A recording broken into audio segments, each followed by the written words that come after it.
ओम शांति। मैं आत्मा अपने प्यारे पिता शिव परमात्मा से ज्ञान प्राप्त कर अथॉरिटी स्वरूप आत्मा हूँ। सर्व शक्तियों, सर्व गुणों, सर्व प्रकार की नॉलेज पर मुझ आत्मा का अधिकार है। मैं आत्मा हर कर्म में नियम संयम से निभाकर चलने वाली अथॉरिटी स्वरूप आत्मा हूँ। मैं आत्मा मास्टर नॉलेजफुल बाप के वरदानी बोल सुनती हूँ। 5/5/2021 के महावाक्य हैं। बाबा आज हम बच्चों को कह रहे हैं कि बच्चे तुम्हें श्रीमत पर चलकर सबको सुख देना है। फिर बाबा कहते बच्चे यह हार जीत का सुख दुख का खेल है, इसे समझकर तुम्हें ऊंच पद पाना है। फिर बाबा समझा रहे हैं कि शिव के मंदिर में भगत जाते हैं तो कहते भांग धतूरा पीने वाला है, ये करने वाला है, और फिर कहते हैं बर दो चोली। तो बाबा कहते हैं समझना तो चाहिए ना, वह भांग धतूरा ऊपर परम धाम में पी के क्या करेंगे। फिर बाबा ने कहा लक्ष्मी से भी ये चाहिए वो चाहिए, पति चाहिए, फलानी चीज़ चाहिए, मांगते रहते हैं। 8-10 भुजा वाली दुर्गा दिखाते, परंतु समझते नहीं है कि वह सर्व मनोकामनाएं कैसे पूरी करती हैं। फिर बाबा कह रहे हैं देह अभिमान तुम बच्चों को छोड़ना है और बाप की याद में रहना है। फिर बाबा ने साक्षात्कार के लिए भी समझाया कि बच्चे तुम कहते हो साक्षात्कार हो, शिव का साक्षात्कार हो। बाबा कहते बच्चे फायर फ्लाई से भी छोटा रूप है, बहुत छोटा बिंदु, तुम्हें उसका क्या साक्षात्कार कराऊं। साक्षात्कार में माया प्रवेश कर जाती है, इसलिए कभी भी साक्षात्कार की इच्छा नहीं रखनी, क्योंकि बाबा कहते इतने अति सूक्ष्म रूप को मैं बड़े रूप में तुम्हें दिखाऊंगा, वो साक्षात्कार है, तो वो रियल तो नहीं है ना। मीठे बच्चे श्रीमत पर चलकर सबको सुख दो, आशुरी मत पर तुम दुख देते आए, अब सुख दो सुख लो। प्रश्न है बुद्धिमान बच्चे किस राज को समझने के कारण ऊंच पद पाने का पुरुषार्थ करते हैं। उत्तर है वे समझते हैं कि यह दुख सुख हार जीत का खेल है। अभी आधा कल्प सुख का खेल चलने वाला है, वहाँ किसी भी प्रकार का दुख नहीं होगा। अब नई राजधानी आने वाली है, उसके लिए बाप अपना परमधाम छोड़कर हम बच्चों को पढ़ाने आए हैं। अब पुरुषार्थ कर ऊंच पद लेना ही है। गीत है बदल जाए दुनिया न बदलेंगे हम। ओम शांति। मीठे मीठे बच्चों ने अर्थ समझा, यहाँ कोई कसम खाने की दरकार नहीं है। यह तो आत्मा में समझ चाहिए।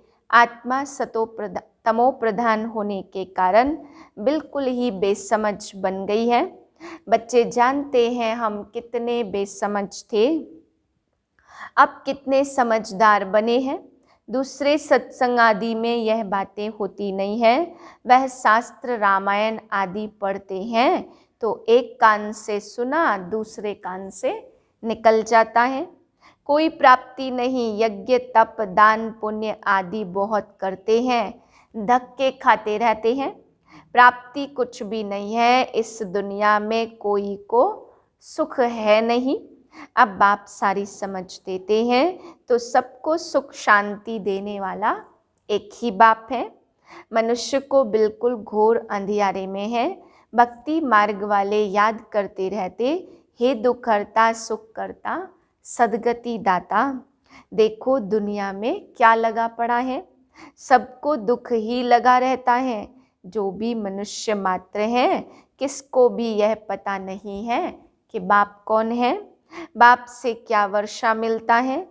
बेहद के बाप को जानते ही नहीं, धक्के खाते रहते हैं शांति के लिए। अब यह किसने कहा कि मन की शांति चाहिए। आत्मा कहती है यह भी मनुष्य नहीं जानते। देह अभिमान है ना, तो साधु संत आदि सब दुखी हैं, सब शांति चाहते हैं। बीमारी आदि तो साधु संतों को भी होती है, एक्सीडेंट होते हैं। दुनिया में दुख के सिवाय और तो कुछ है ही नहीं।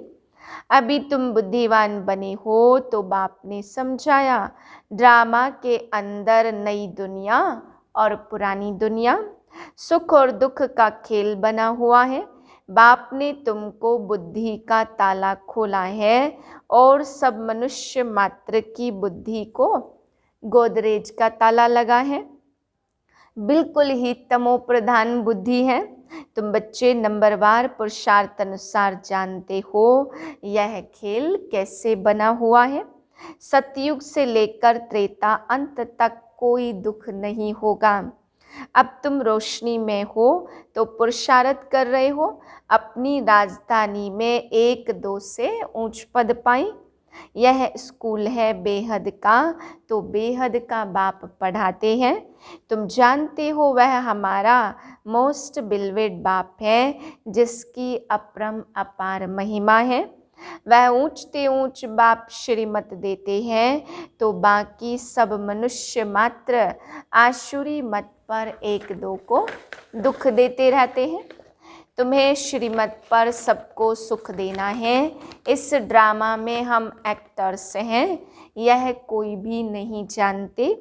तुम बच्चे अब समझते हो इस ड्रामा में भारतवासियों का ही ऑलराउंड पार्ट है। आगे तो तुम कुछ भी नहीं जानते थे, अब तो मूल वतन से लेकर स्थूल वतन, सूक्ष्म वतन सबको तुम जान गए हो। तुमको सच्चा ज्ञान है। परमपिता परमात्मा हमको इन द्वारा पढ़ा रहे हैं। अभी हम कांटों से फूल, मनुष्य से देवता बनते हैं। यहाँ तो छोटे बड़े सब दुख देते हैं। गर्भ में माता को बच्चे दुख देते हैं। यह बहुत ही छी दुनिया है। इस सृष्टि चक्र को कोई भी जानते नहीं है। हम कहाँ से आए, कितने जन्म लिए और फिर कहाँ जाना है, कुछ भी नहीं जानते। बेहद का बाप आकर सब सीताओं का वह राम निराकार है। अभी तुम सब हो सीताएं।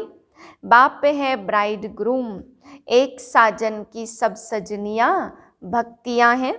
जो भी सीताएं हैं सब रावण की जेल में फंस शोक वाटिका में आ गई हैं। सारी दुनिया के मनुष्य मात्र एक भगवान को याद करते हैं। भक्तों का रक्षक भगवान को कहते। तुम सब अभी ब्रह्मा मुख वंशावली ब्राह्मण हो। बाबा जानते हैं हमको। तुम बच्चों को शिव बाबा पढ़ा रहे हैं। बाबा से वर्षा जरूर मिलता है। शिव बाबा है स्वर्ग का रचयिता। स्वर्ग कहो अथवा दैवी राजधानी कहो, यह स्वर्ग की राजधानी है ना। लक्ष्मी नारायण स्वर्ग के मालिक हैं। यहाँ जब सतयुग था तो लक्ष्मी नारायण का राज्य था। अभी है कलयुग। मनुष्य तो बेचारे घोर अंधियारे में होने के कारण कुछ भी नहीं जानते कि अभी कलयुग का अंत है। विनाश सामने खड़ा है। तुम सब सीताओं का सदगति दाता एक राम है। सीताएं सब दुर्गति में हैं, परंतु यह कोई समझते थोड़े हैं कि हम दुर्गति में हैं। अपने साहूकारी का ही नशा है। हमको इतने मकान हैं, इतना धन है, इतने महल हैं, किसको पता नहीं कि दुख की दुनिया अब बदलनी है। मौत सामने खड़ा है, सब मिट्टी में मिल जाना है। यह जो कुछ पुरानी दुनिया में देखते हो विनाश हो जाएगा। विनाश के लिए पूरी तैयारियां हो रही हैं। यह वही महाभारत लड़ाई है, वही गीता का भगवान है, परंतु बाप की बायोग्राफी में बच्चे का नाम डाल दिया है। अब शिव बाबा तुमको राजयोग सिखा रहे हैं। बड़े ते बड़ी भूल ही यह है जो भगवान का नाम गुम कर दिया है। तुम बच्चे जानते हो हमको कोई मनुष्य, साधु, संत आदि नहीं पढ़ाते। शिव बाबा हमको पढ़ाते हैं तो वह बाप भी है, टीचर भी है, तो सतगुरु भी है, सब कुछ है, यह तो भूलना नहीं चाहिए। भारतवासी स्वर्गवासी थे, हीरे मिसल थे, अभी कौड़ी मिसल बन पड़े हैं। घर में कितनी अशांति है। बाप कहते हैं बाबा हमको क्रोध आता है, बच्चों को मारना पड़ता है, डर लगता है, हमने 5 विकार शिव बाबा को दान दे दिया, फिर हम यह क्यों करते हैं। बाबा समझाते इस समय सभी पर 5 विकारों का ग्रहण लगा हुआ है। देह अभिमान का भूत आने से फिर सब भूत लग जाते। अब बाप कहते आत्म अभिमानी बनो, तो अभी तुमको समझ मिली है। सतयुग में भी हम आत्म अभिमानी थे, समझते हैं आत्मा का यह शरीर अब पुराना हुआ है, आयु पूरी हुई है, इसलिए यह शरीर छोड़ अब नया लेना है। सर्प का मिसाल, सर्प की एक खाल पुरानी होती तो फिर दूसरी नई ले लेते। यह दृष्टांत है सतयुग के लिए। वहाँ तुम ऐसे शरीर छोड़ते हो, दुख की तो कोई बात ही नहीं रहती। यहाँ कितना दुख होता, रोना पीटना आदि रहता है। अब तुम बच्चे जानते हो यह पुरानी खाल है, यहाँ कोई नई खाल नहीं मिलनी है। यह अंतिम पुरानी जुत्ती है, अभी तुम उनसे तंग हो गए हो। वहाँ तो शरीर खुशी से छोड़ दूसरा लेते। इन बातों को अभी तुम समझते हो। यहाँ कितने नए आते हैं, समझते थोड़े हैं। 2-4 रोज यहाँ से समझ कर जाते और फिर भूल जाते हैं। हाँ, अच्छी रीति सुना, खुशी हुई तो प्रजा में आ जाएंगे। प्रजा भी तो ढेर बननी है ना। यह है ईश्वर का दर अथवा घर। तुम ईश्वर के घर में बैठे हो। परमपिता अपना परम धाम छोड़ यहाँ साधारण तन में आकर बैठा है। वहाँ तो बाप के पास आत्माएं रहती हैं। यहाँ संगम पर बाबा खुद आया है पतितों को पावन बनाने। उनको शिव निराकार ही कहते हैं। निराकार बाबा को आत्माएं ओ गॉड फादर कह पुकारती हैं। मनुष्य बिगर समझ के कह देते ओ गॉड फादर। इन लक्ष्मी नारायण को भी यूरोपियन लोग भगवान भगवती कहते हैं। इन्हों को ऐसा किसने बनाया। इन देवी देवताओं को कहते आप सर्वगुण संपन्न 16 कला संपूर्ण हो, फिर खुद को क्या कहते हैं। यह नहीं जानते यह भी मनुष्य हैं, भारत में ही राज्य करके गए हैं। उनके आगे जाकर महिमा गाते अपने को नीच पापी कहते रहते हैं। कृष्ण के मंदिर में जाकर महिमा करेंगे, शिव की महिमा यह नहीं करते। उनकी महिमा अलग है। अक्सर करके शिव के पास जाते हैं तो कहते हैं भर दो झोली, फिर कह देते वह भांग पीने वाला है, धतूरा खाने वाला है। अरे वहाँ भांग धतूरा कहाँ से आई, कुछ भी समझ नहीं है। मांगते रहते पति चाहिए, यह चाहिए। दीपमाला पर लक्ष्मी का आह्वान करते हैं। यह है कौन, यह किसको भी पता नहीं है। 8-10 भुजाएं कभी होती है क्या। यह चतुर्भुज रूप दिखाते क्योंकि प्रवृत्ति मार्ग है, उनका नाम विष्णु रख दिया है। लक्ष्मी नारायण तो सतयुग में रहते, मनुष्य को यह पता नहीं कि विष्णु के 2 रूप श्री लक्ष्मी श्री नारायण द्वारा पालना होती है। चित्रों में लक्ष्मी को 4 भुजाएं दे देते।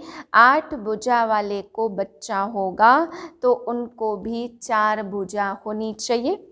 कुछ भी समझते नहीं हैं। अभी तुम समझते हो। बाबा जब तक नहीं आए थे तो हम भी कुछ नहीं जानते थे।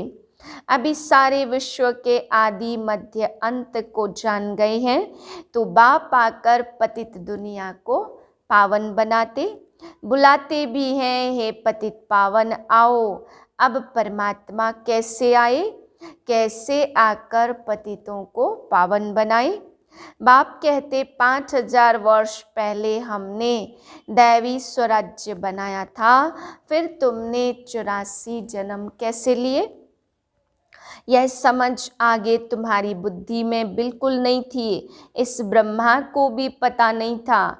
राधे कृष्ण लक्ष्मी नारायण की पूजा करते रहते, परंतु यह भी पता नहीं कि राधे कृष्ण ही स्वयंवर के बाद लक्ष्मी नारायण बने हैं। इसलिए प्रिंसेज राधे और प्रिंस कृष्ण कहा जाता। तो स्वयंवर के बाद महाराजा महारानी बनते हैं। यह जो खुद बन रहे हैं इनको भी पता नहीं था। भल कोई को दीदार भी होता, परंतु कुछ भी समझते नहीं हैं। कहते हैं हमें साक्षात्कार कराओ, यहाँ ध्यान दीदार की बात ही नहीं है। बाप तो समझाते साक्षात्कार में माया प्रवेश कर लेगी तो तुम पदभ्रष्ट हो पड़ेंगे। बहुत आकर कहते हमको शिव बाबा का साक्षात्कार हो। अरे तुमको समझाया जाता फायर फ्लाई कितना छोटा होता, आँखों से देखा जाता, आत्मा तो उससे भी छोटी बिंदी है। जैसे आत्मा वैसे ही परमात्मा का रूप है। साक्षात्कार भी होगा तो उसी छोटी बिंदी का होगा। यह तो छोटी सी बिंदी है जो भ्रुकुटी के बीच में रहती है। आत्मा का साक्षात्कार हो तो भी समझेंगे कुछ नहीं। तुम जानते हो अभी हम शिव बाबा की संतान हैं, तो सब ब्रह्मा कुमार कुमारियाँ शिव बाबा से वर्षा ले रहे हैं। हमारी एम ऑब्जेक्ट ही यह है। स्टूडेंट है ना, तो तुम कहते हो बाप से सहज राजयोग सीखने आए हैं। यह एम ऑब्जेक्ट है, यह बच्चों को भूलना नहीं चाहिए। भक्ति मार्ग में भक्त लोग देवताओं के चित्र साथ में रखते हैं, फिर तुमको यह त्रिमूर्ति का चित्र पॉकेट में रखना चाहिए। इस शिव बाबा द्वारा हम यह लक्ष्मी नारायण बन रहे हैं। अच्छा मीठे मीठे सिकिलदे बच्चों प्रति माता पिता बाप दादा का याद प्यार गुड मॉर्निंग। रूहानी बाप की रूहानी बच्चों को नमस्ते। हम रूहानी बच्चों की रूहानी बाप को नमस्ते। धारणा के लिए है पहली पॉइंट, शिव बाबा को विकारों का दान देकर फिर कभी वापस नहीं लेना है। देह अभिमान के भूत से बचना है। इस भूत से सब भूत आ जाते, इसलिए आत्म अभिमानी बनने का अभ्यास करना है। दूसरी पॉइंट है ध्यान दीदार की आश नहीं रखनी है। एम ऑब्जेक्ट को सामने रख पुरुषार्थ करना है। श्रीमत पर सबको सुख देना है। वरदान है स्वयं की स्मृति में रह अपने हर कर्म को संयम नियम बनाने वाले अथॉरिटी स्वरूप भव। जैसे साकार में स्वयं की स्मृति में रहने से जो कर्म किया वही ब्राह्मण परिवार का संयम बन गया। स्वयं के नशे में रहने के कारण अथॉरिटी से कह सकते थे कि अगर साकार द्वारा कोई उल्टा कर्म भी हो गया तो सुलटा कर देंगे। स्वयं के स्वरूप की स्मृति में रहने से यह नशा रहता है कि कोई कर्म उल्टा हो ही नहीं सकता। आप बच्चे भी जब स्वयं की स्थिति में स्थित रहो तो जो संकल्प चलेगा, जो बोल बोलेंगे व कर्म करेंगे वही संयम नियम बन जाएगा। स्लोगन है पवित्रता का पिलर मजबूत करो तो यह पिलर लाइट हाउस का काम करता रहेगा। ओम शांति।